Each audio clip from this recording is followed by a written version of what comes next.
Hello students, कैसे हैं आप सब। स्वागत है आप सबका हमारे चैनल पे जिसका नाम है एनपीएस लर्निंग कैंपस। मैं आपकी एजुकेटर वसुधा आपके लिए टीजीटी पीजीटी बायोलॉजी के क्वेश्चंस लेके आती हूँ। स्टूडेंट्स, मैं आपके लिए रोज 20 क्वेश्चंस लेके आती हूँ। बच्चों, ये मत देखो कि मैं आपके लिए 20 क्वेश्चंस लाती हूँ कि आपके लिए 10 क्वेश्चंस लाती हूँ कि 30 क्वेश्चंस लाती हूँ, क्योंकि मैं जो क्वेश्चंस लेके आती हूँ वो आप भी देखते हो, तो आपको पता है कि क्वेश्चंस के ज्यादा क्वांटिटी से ज्यादा उसकी क्वालिटी मैटर करती है। अब बताइए, अगर मैं क्वेश्चन करा दूं और फिर मैं आगे बढ़ती जाऊंगी तो कोई आपके लिए फायदा होगा? वो सिर्फ आपके रट्टाफिकेशन के लिए होगा। पर एग्जाम में हूबहू क्वेश्चंस आ जाए इसकी हमेशा पॉसिबिलिटीज नहीं होती। हाँ, बस वही रहता है, चीजें वही रहती हैं। इट्स जस्ट कि उसका बस वो जो क्वेश्चन फॉर्म होता है, पैटर्न होता है, दैट विल चेंज, ये होता है। ठीक है, तो मैं आपके लिए जो भी लाती हूँ आपके लिए क्वालिटी लाती हूँ, कि मतलब आप जो उस 1 घंटे की, आधे घंटे की, जितनी घंटे की भी आप वीडियो देख रहे हो उसमें आपको प्रॉपर नॉलेज मिले और वो आंसर अगर ये सही हुआ है तो क्यों हुआ है।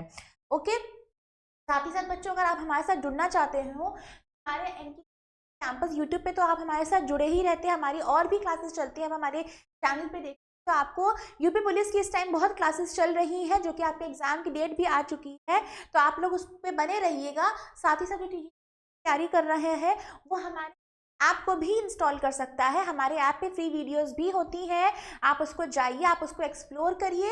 और अगर आपको कोई भी इंफॉर्मेशन चाहिए हो, और साथ ही साथ सीरीज भी टीजीटी बायोलॉजी की स्टार्ट होने वाली है, अगर आपको कोई भी इंफॉर्मेशन चाहिए हो तो आप इस नंबर पे कॉल करके कांटेक्ट करके हमारे एनरोल कर सकते हैं।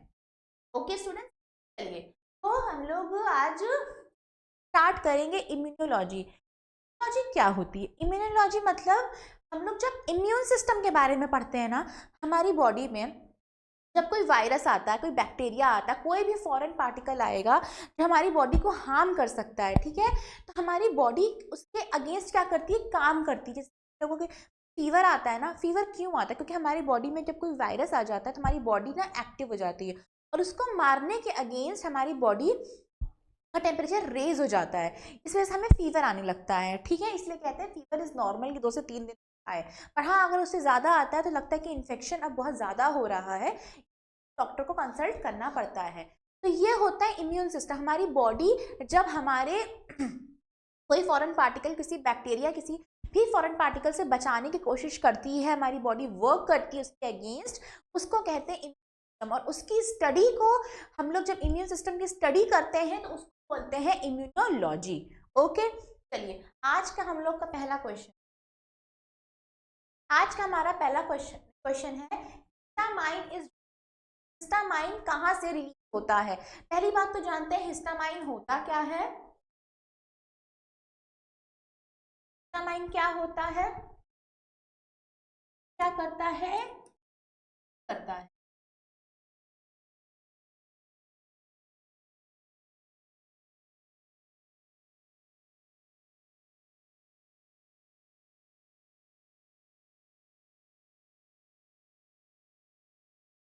टिश्यूज का इन्फ्लेमेशन करते हैं। क्या होता है, जैसे अब आप लोगों को कोई मच्छर काटता है तो आप ऐसे खुजलाने लगते हो ना, तो आप इचिंग करते हो यहाँ पे, तो वो पूरी एरिया रेड हो जाता है ना, और आपको हल्का सा मतलब कि फील होता है, सेंसेशन फील होता है, या फिर आपको बर्निंग है, उस एरिया को कहते हैं कि वो कर गया है। तो उसके लिए होता है, मतलब हिस्टामिन रिलीज होता है हमारी बॉडी में, कॉज कराता है ये। ठीक है, ये एक ऑर्गेनिक सब्सटेंस होता है जो कि नाइट्रोजन का ऑर्गेनिक सब्सटेंस होता है। ठीक है, ऑर्गेनिक सब्सटेंस ऑफ नाइट्रोजन,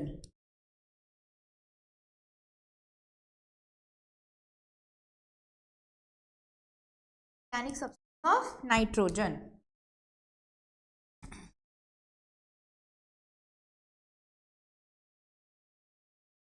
साथ ही साथ इसका काम क्या होता है, ये कॉन्ट्रैक्शन भी कराता है और रिलैक्सेशन भी कराता है। ये कॉन्ट्रैक्शन क्या कराता है, जो हमारी बॉडी की मसल्स होती हैं, हमारी स्टमक की मसल्स होती हैं, हमारी यूट्रस की मसल्स होती हैं, तो कॉन्ट्रैक्ट कराने का काम करता है। और डायलेट क्या कराता है, रिलैक्स क्या कराता है, जो हमारी ब्लड वेसल्स होती हैं उनको ये डायलेट कराता है। तो क्या कराता है,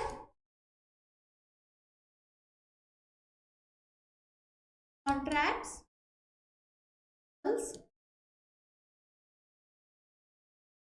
स्टमक, यूट्रस, सबको कॉन्ट्रैक्ट कराने का काम करता है, डायलेट्स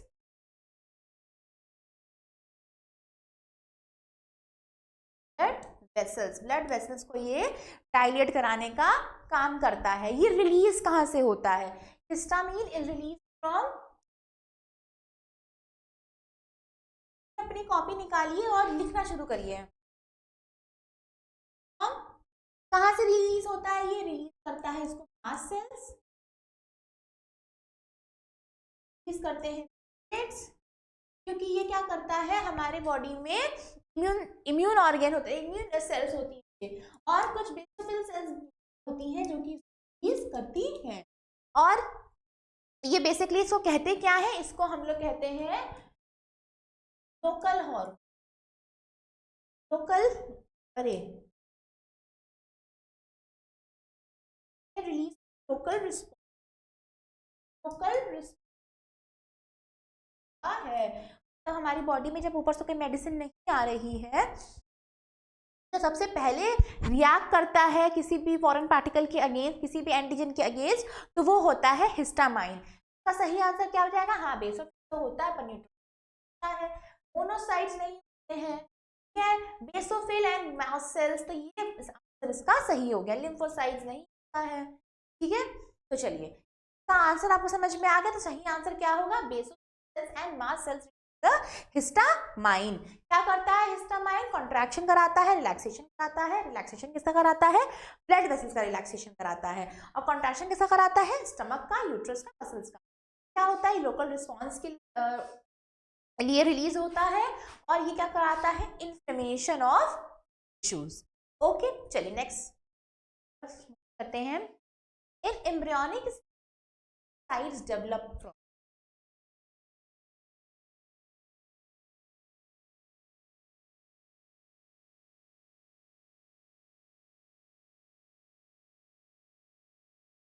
देखिए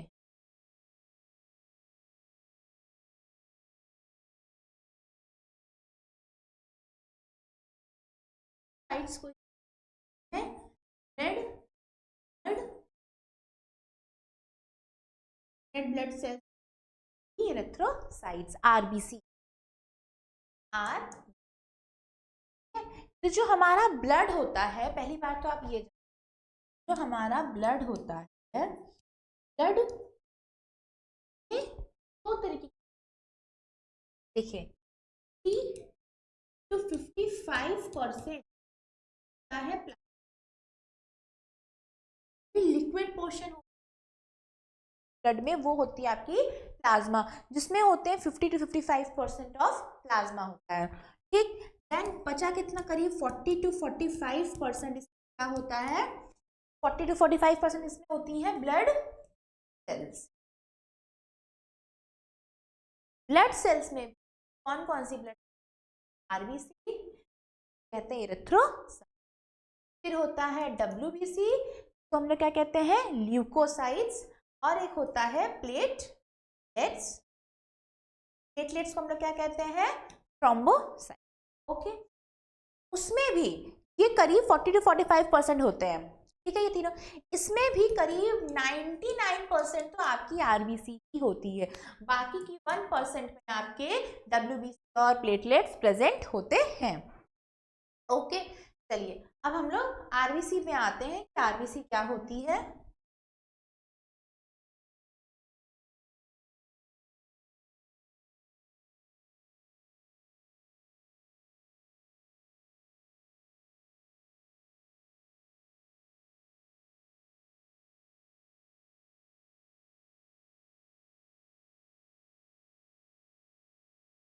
आरबीसी में आते हैं तो आरबीसी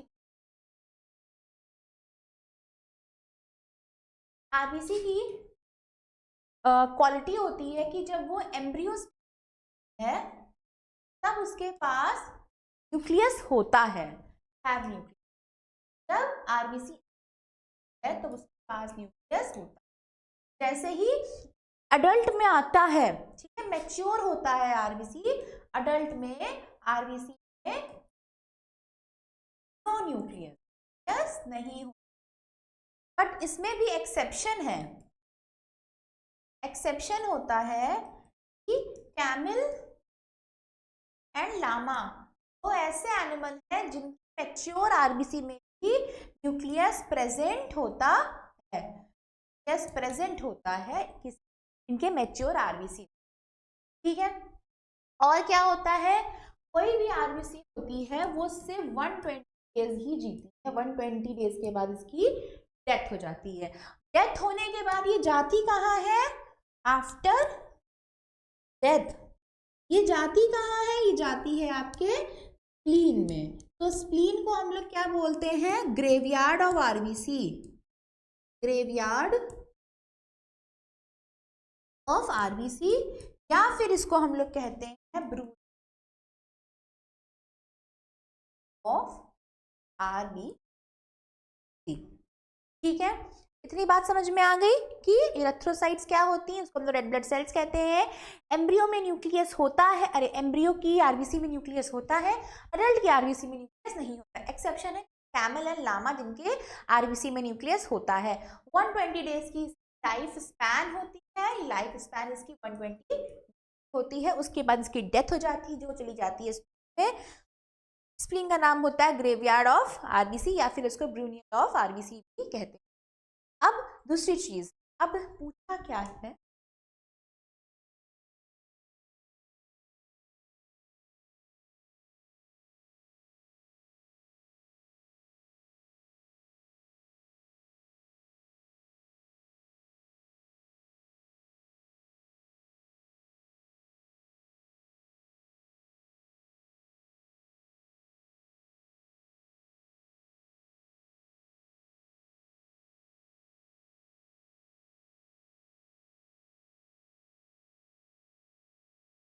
क्या है, जो एम्ब्रियो होता है, एम्ब्रियो में आरबीसी कहाँ बनता है, अडल्ट होता है, अडल्ट में तो एम्ब्रियो में आरबीसी बनती है लिवर में, एंड एम्ब्रियो की आरबीसी जो होती है कहाँ बनती है, लिवर और स्किन में, और अडल्ट में कहाँ बनती है, red bone marrow, red bone marrow में बनती है, ठीक है। चलिए क्वेश्चन की तरफ आते हैं। क्वेश्चन क्या है कि इरेथ्रोसाइट्स डेवलप फॉर्म, तो इरेथ्रोसाइट्स कहाँ से डेवलप होते हैं, इरेथ्रोसाइट डेवलप होते हैं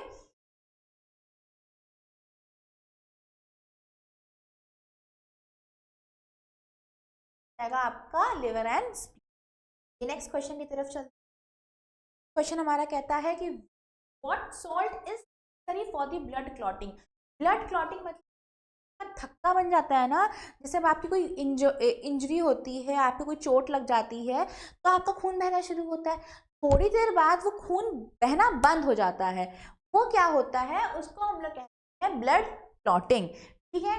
अब मैग्नीशियम, मैग्नीशियम मैग्नीशियम आपके क्लोरोफिल के लिए, क्लोरोफिल के लिए मैग्नीशियम जरूरी होता है। आयरन, आयरन किसमें है, आपके हीमोग्लोबिन में, आपके मतलब ये होता है आयरन। कैल्शियम आपके ब्लड क्लॉटिंग में, और फास्फोरस आपके डीएनए में, ये फास्फोरस ही होता है जिसकी वजह से पास नेगेटिव चार्ज आता है, नेगेटिव चार्ज डीएनए के पास आता है, वो आता ही इसलिए क्योंकि वो फास्फोरस, फास्फोरस, ठीक है। अब आपकी ब्लड क्लॉटिंग होती कैसे ये भी जान लेते हैं।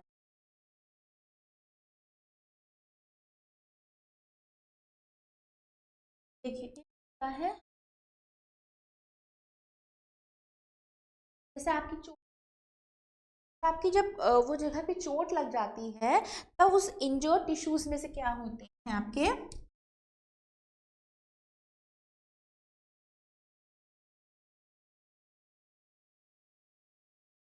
इंजर्ड टिश्यूज में प्लेटलेट, या प्लेटलेट्स आपके इंजर्ड करते हैं, देन वो प्लेटलेट क्या करते हैं, थ्रोम्बोकाइनेज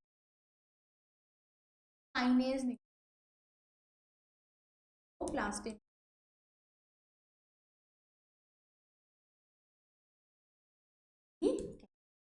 देन वो थ्रोम्बोकाइनेज क्या करता है, कैल्शियम कैल्शियम आयनित से वो प्रोथ्रोम्बिन को कन्वर्ट कर देता है, वो प्रोथ्रोम्बिन को कन्वर्ट कर देता है बिन में, ठीक है। ये होता है इनएक्टिव, ये होता है एक्टिव। तो ये इनएक्टिव प्रोथ्रोम्बिन को थ्रोम्बिन में कन्वर्ट कर देता है। ये थ्रोम्बिन क्या करता है फिर को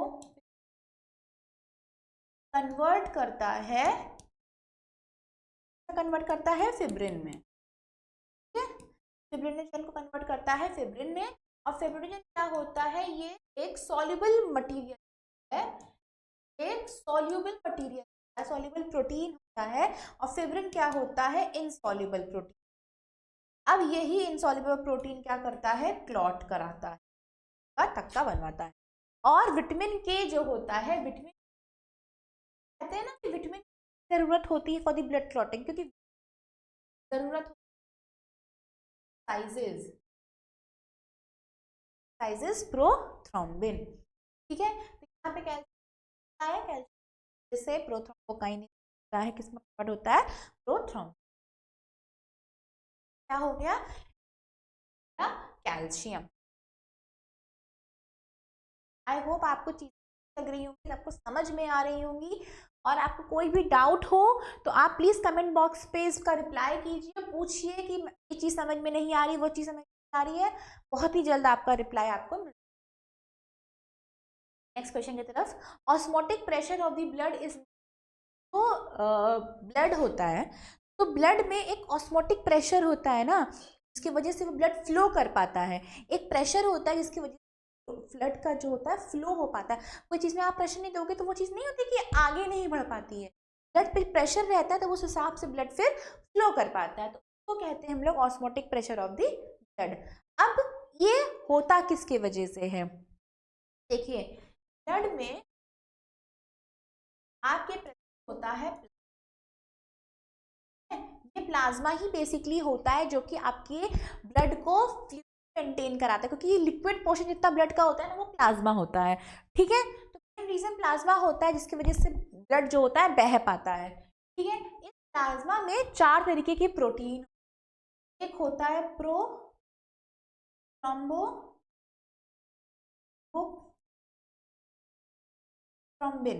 प्रोथ्रोम्बिन, एक होता है फिब्रिनोजेन,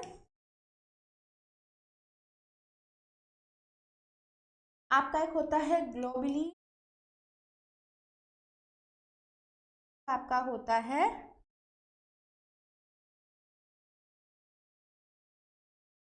ठीक। अब ये प्रोथ्रोम्बिन और थ्रोम्बिन काम क्या होता है आपकी ब्लड क्लॉटिंग कराने में, आपकी ब्लड क्लॉटिंग में कौन रिस्पॉन्सिबल होता है, ये प्रोथ्रोम्बिन और थ्रोम्बिन। ग्लोबुलिन जो होता है ये आपको इम्यूनिटी देता है, तो इम्यूनोलॉजी इम्यूनोग्लोबिन्स बनाते हैं, वो ग्लोबिन्स ही बनाते हैं। और यही जो होता है एल्ब्यूमिन, ये आपका ऑस्मोटिक बैलेंस बना के चलता है, ऑस्मोटिक बैलेंस बना के चलता है। और आपके पीएच, अरे आपके बीपी के लिए, आपके ब्लड प्रेशर के लिए रिस्पॉन्स। तो इसमें एल्ब्यूमिन करके दिया होता तो आप एल्ब्यूमिन कर देते, पर यहाँ पे स्पेसिफिकली एल्ब्यूमिन नहीं दिया है, इसलिए आप इसका आंसर करेंगे वेरियस प्रोटीन। आंसर क्या करेंगे, वेरियस प्रोटीन। तो समझ में आ गया आपको कि ब्लड प्लाज्मा में क्या क्या चीजें होती हैं, प्रोथ्रोम्बिन, फिब्रिनोजेन, ग्लोबिन, एल्ब्यूमिन। और ये प्रोथ्रोम्बिन और फिब्रिनोजेन ब्लड क्लॉटिंग कराते हैं, ग्लोबिन इम्यूनिटी प्रोवाइड कराता है, एल्ब्यूमिन क्या कराता है, आपका बैलेंस प्रोवाइड कराता है।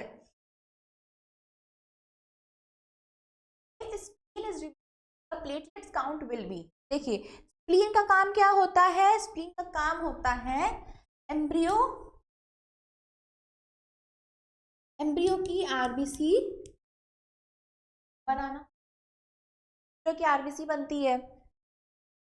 देन उसके बाद क्या है, डेथ, डेड आरबीसी आती है इसके पास, डेड आरबीसी आती है। ये स्टोरेज ऑफ डब्ल्यूबीसी आता है। लार्जेस्ट फैटिक ऑर्गन होता है,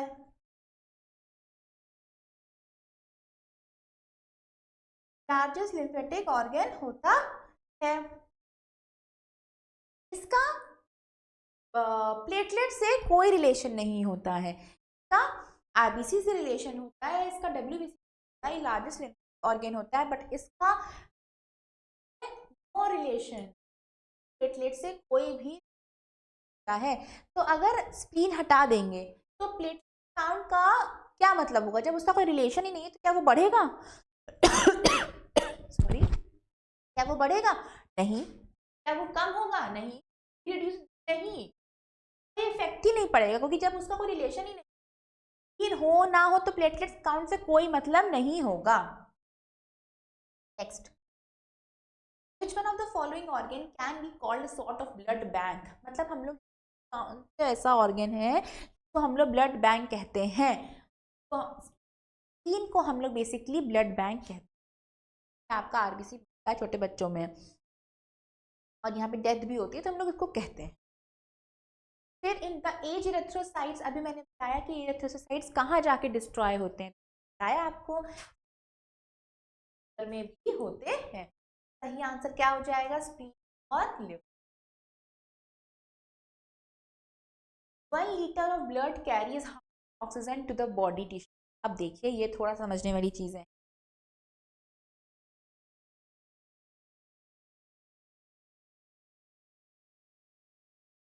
ब्लड होता है 100 कितना हीमोग्लोबिन, ठीक है, 100 ml ऑफ ब्लड में 15 ग्राम हीमोग्राम ऑफ 100 ml ब्लड है, उसमें 15 ग्राम आपका हीमोग्लोबिन है। अब 1 ग्राम ऑफ कि कितने ऑक्सीजन होते हैं वो आके 1 लीटर ऑफ ब्लड में वो मतलब पकड़ पाएंगे, ठीक है। तो जो ऑक्सीजन होते हैं वो बॉन्ड किससे होते हैं? वो ऑक्सीजन जो होते हैं ब्लड में हीमोग्लोबिन की वजह से होते हैं। तो हीमोग्लोबिन का ही में फटाफट जाके वो सारे के सारे एक हीमोग्लोबिन का एक हीमोग्लोबिन कम से कम 4 ऐसे वो कर लेता है, क्या कहते हैं, ऑक्सीजन को अपने साथ पकड़ लेता है, ठीक है। 1 ग्राम हीमोग्लोबिन अगर है, 1 ग्राम ऑफ हीमोग्लोबिन कितने ऑक्सीजन आ पाते हैं? 1.4 ग्राम ऑफ एयर।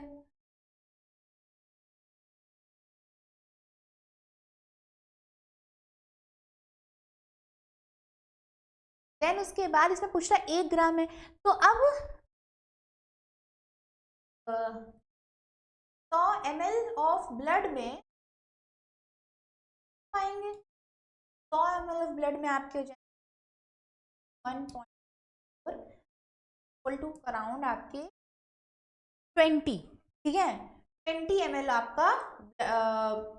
आपका ऑक्सीजन इसमें कैरी हो पाएगा। क्यों? क्योंकि जब 1 ग्राम हीमोग्लोबिन में 1.34 ml ऑफ ऑक्सीजन हो जाएगा तो 100 ml ऑफ ब्लड में 15 से हम इसको मल्टीप्लाई कर देंगे, सिंपल, तब पता चल जाएगा कि 100 ml में कितना होगा। देन उसके बाद इसमें पूछना है 1 लीटर। 1 लीटर के लिए क्या करेंगे? 100 इंटू 10 करते हैं तो वो हो जाता है 1000।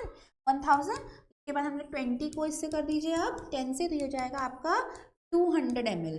तो सही आंसर क्या हो जाएगा? 200 ml। 200 ml ऑफ होगा कम से कम 1 लीटर बॉन्ड हो पाएगा। समझ में आ गया आप लोगों को ये चीज? चलिए next, how much oxygen is transported by 1 gram of haemoglobin in blood. अभी मैंने बताया कि 1 ग्राम ऑफ हीमोग्लोबिन से कितने ऑक्सीजन जाते हैं, तो बताया 0.34 ml आपके 1 ग्राम ऑफ हीमोग्लोबिन कैरी करता है। आज का हमारा लास्ट क्वेश्चन है फ्रेंड्स, आपकी कल अब आपके नेक्स्ट क्लास होगी। आज का हमारा लास्ट क्वेश्चन है, an adult can contain dash gram per 100 ml of haemoglobin in blood, ठीक है। मतलब एक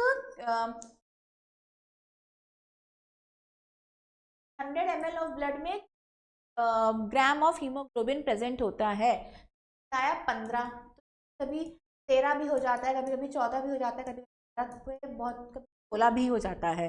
इसका सही आंसर क्या होगा? 30 to 50 gram of haemoglobin present 100 ml of blood में। आई होप आपको चीज़ें समझ में आई होंगी, आपको क्लासेस मेरी लग रही होंगी। मेरे साथ जुड़े रहने के लिए आप एनके कैंपस के साथ जुड़े रहिए, और साथ ही साथ आप हमारे ऐप को एनके, और आपको कोई भी इंक्वायरी चाहिए हो, कोई भी डाउट हो, तो हमारे कॉन्टैक्ट नंबर पे आप कॉल भी कर सकते हैं, और अगर आपको कोई डाउट हो तो आप कमेंट भी पूछ सकते हैं।